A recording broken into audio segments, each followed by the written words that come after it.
A big change for tens of thousands of voters in Fishers less than a month before the primary election day. More than 30,000 voters will have a new polling location for the May primary as well as future elections. And here's why.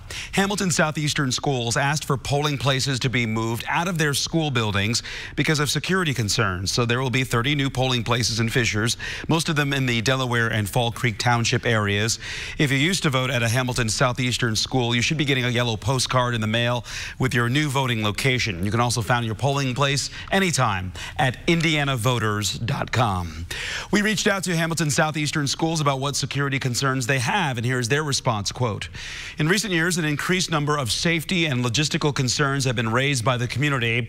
We are appreciative of the Hamilton County Clerk's Office to remove polling sites from school buildings. We believe this initiative will benefit the safety and well-being of students, staff, and voters. However, we will continue to be committed to assisting the county in providing polling locations for thousands of Fishers residents that participate during any election cycle if needed," end quote.